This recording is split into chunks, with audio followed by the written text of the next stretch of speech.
Hindi nyo pwede sabihin, normal lang yan na may mamatay, bahala na, ganun talaga ang buhay.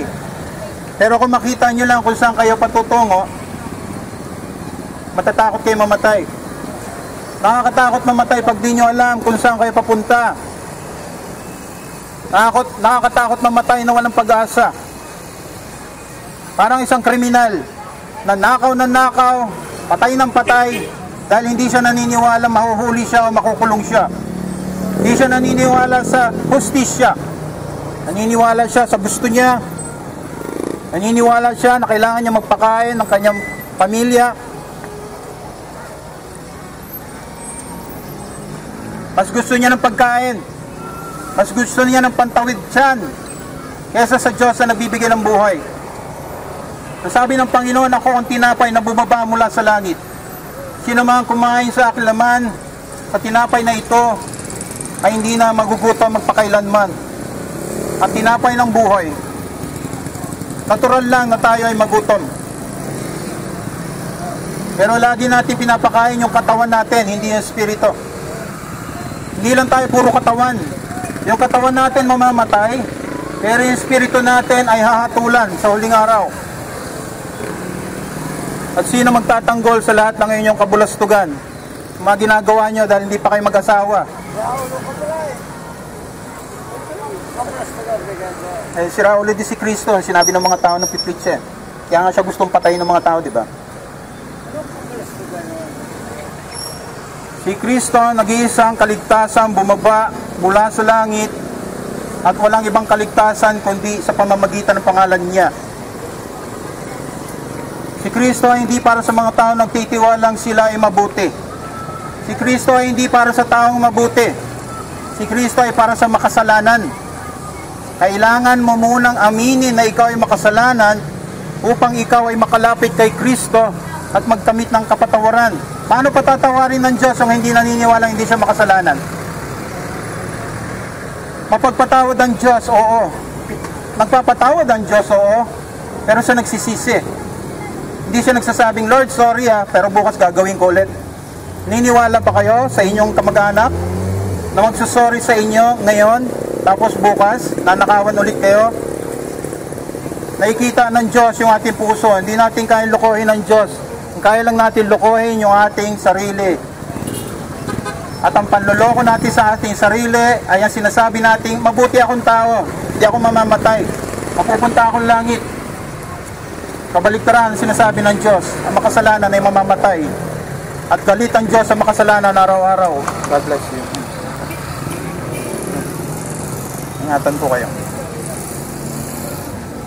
Kaligtasan ang hangad sa inyo ng Panginoon.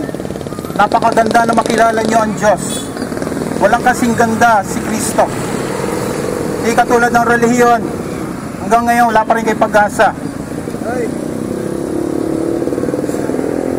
Ano po yan? Saan ka pupunta? Bakit?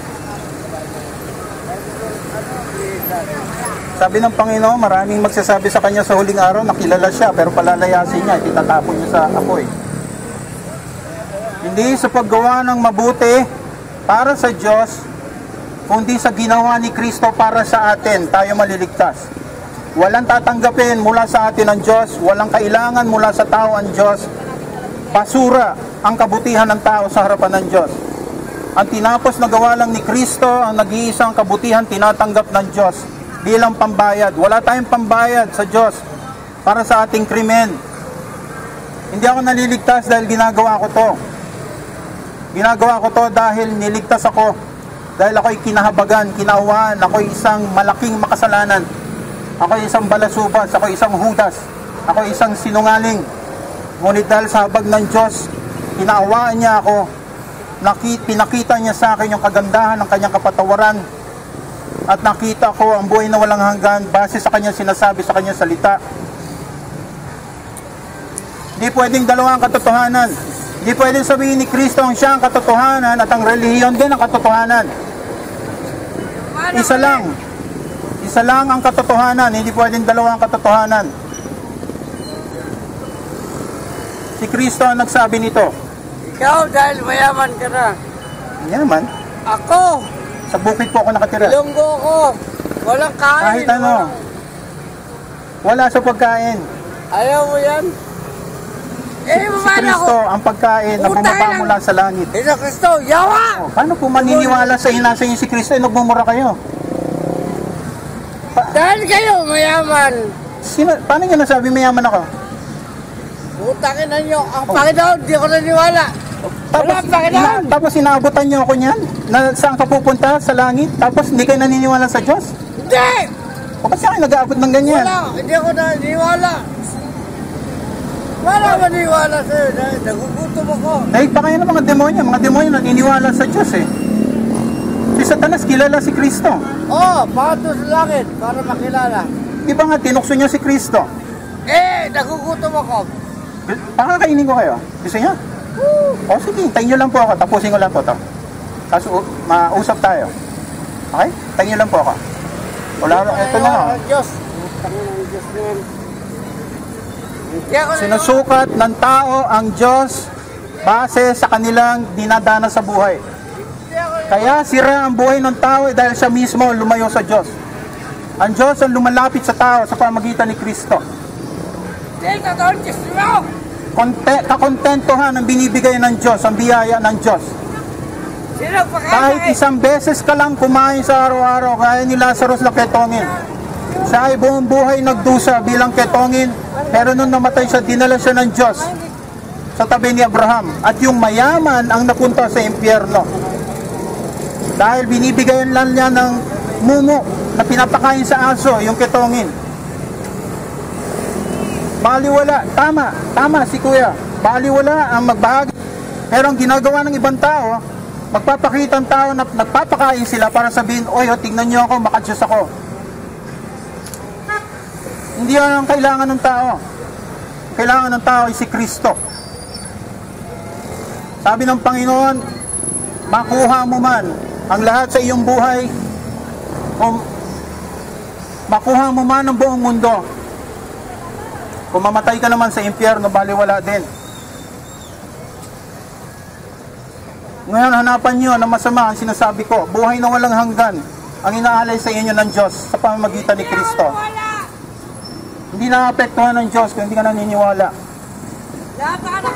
Hindi nyo pwedeng baguhin ang katotohanan kaya hindi ka naniniwala sa totoo. At hindi obligasyon ng Diyos na kumbinsihin kayo. Wala siyang obligasyon sa kahit sinong tao na patunayan na siya ay Diyos. Gaya nyo, wala kayong obligasyon sa akin na patunayang marangal kayo, may dangal kayo bilang tao. Kinikilala ko kayo bilang taong may dangal, may dignidad, at kinakausap ko kayo bilang tao. Namamanhikan ako sa inyo na makapagsundo kayo sa Diyos sa pamamagitan ni Kristo. Buong na, patibayan ng inyong buhay. Ilang taon na kayo sa relihiyon, hanggang ngayon wala pa rin. Takot pa rin kayo sa kamatayan. Anong klaseng Diyos ang meron kayo na wala kayong pag-asa?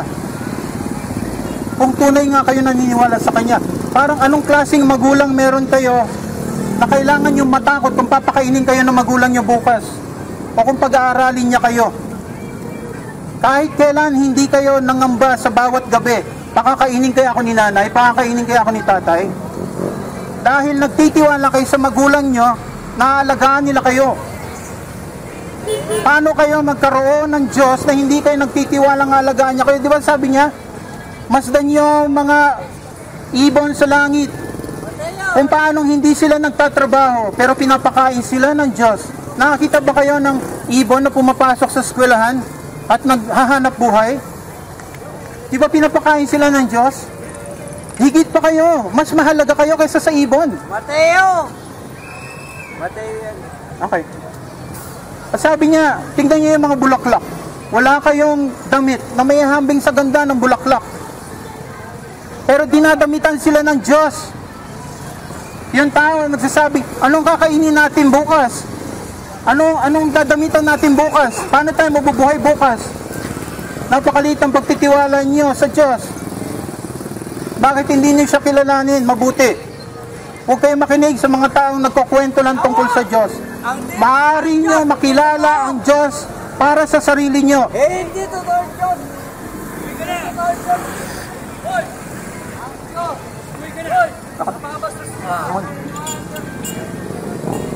Sa inyo na, matatapos na po. Sige. Ganon din sabi ng kriminal, di siya naniniwala sa kulungan. Kaya niya ginagawa yung ginagawa niya.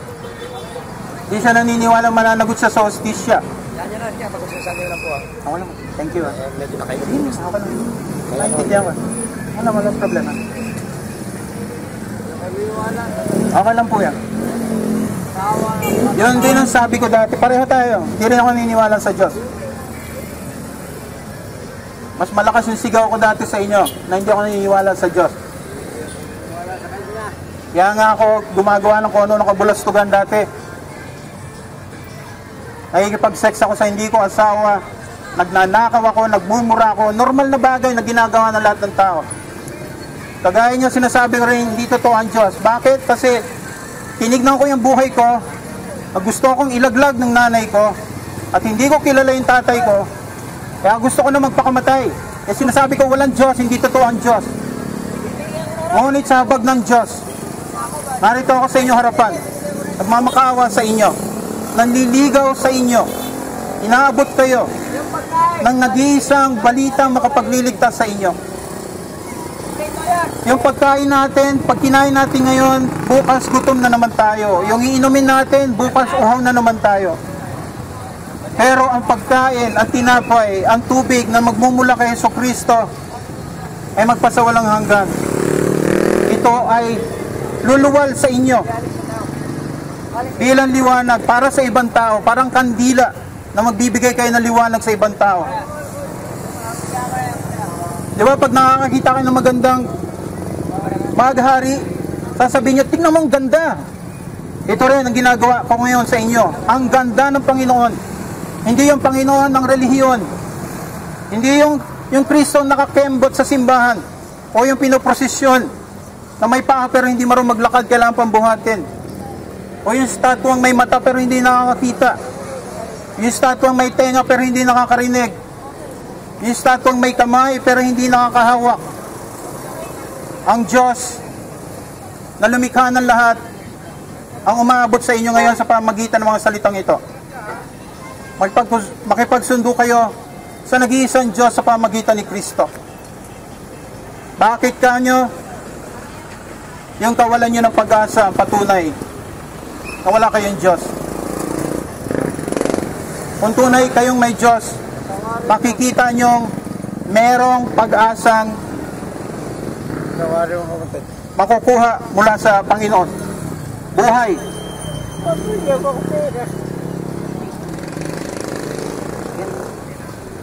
No. Pambili ng pagkain. Naiyak mo ako. Bili ng pagkain. Bili ng pagkain. Naiyak ako. Bili ng pagkain. Bili ng pagkain. Sige. Totoo ka ba? Totoo ang Diyos. Kapatid ka ni Abraham. Totoo ang Diyos. Totoo si Kristo. Kapatid ako ni Abraham. Okay, sige. Kulang. Ayaw ko na Sa'yo na yung huling, ito na yung huling pera ko. Wala na ako ibang pera. Hindi ako nang Ito na yung huling pera. Sige na. Pangkain mo. Para meron ka. Para may pangkain. Pakainin nyo. Totoo ka bang Abraham ka? Pakainin nyo, kuya. Gutom na. Gutom na.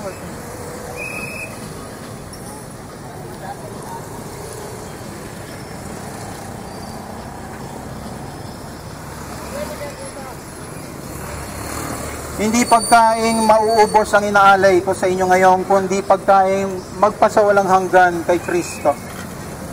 Kailan niyo huling narinig na iniibig kayo ng Diyos at meron siyang magandang hangarin sa inyo? Ang makilala niyo siya. Dahil kayo ay hiwalay sa Diyos. At kailangan niyo ng tagapamagitan sa inyong paglaban sa Diyos. Kayo ay mga rebelde at hiwalay sa Diyos. Hindi lang tayo masamang tao. Tayo ay galit sa Diyos. At tinataas natin yung kamao natin sa Kanya at sinasabing, walang Diyos ang pwede magsabi sa akin kung ano ang dapat at hindi ko dapat gawin. Ako ang masusunod sa buhay ko kung ano ang tama at mali. Gagawin ko kung ano ang gusto ko. Pero magsisimba ako. Para may masabi naman na konting pagmakadyo, pagka maka-Diyos. Kaya walang pag-asa yung tao. Dahil ang kaligtasan ay hindi nakakamit sa paggawa ng tao. Walang kailangan ng Diyos mula sa inyo, kundi ang inyong pagtitiwala sa Kanyang anak upang kayo ay mailigtas niya. Nasa sa Kanya ang pagliligtas, wala sa atin. Wala akong kapangyarihang iligtas kayo. Ang kaya ko lang gawin dito ay mag-ingay at sabihin sa inyong walang ibang kaligtasan kundi sa pangalan ni Jesus. Ang Diyos ang gagamit ng mga narinig nyo upang kayo ay maligtas. Walang ibang kaligtasan kundi sa pangalan lang ni Jesus. Walang ibang kaligtasan kundi sa pangalan lang ni Jesus. Walang ibang kaligtasan kundi sa pangalan lang ni Jesus. Tandaan nyo pong mabuti ang narinig nyo ngayong hapon na ito. Ingatan kayo ng Panginoon.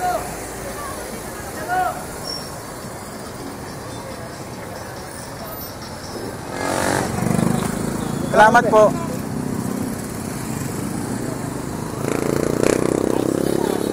Bro. Thank you. Kumain na si tatay? Hindi, baka sumayaran ito bro. Kawawa naman, baka gutom na yun. Hindi, salamat bro. Ikaw, gutom ka? Eh, kumain na po ako. Sige. Salamat. Ingatan ka. Uwi ka ng maayos. Salamat.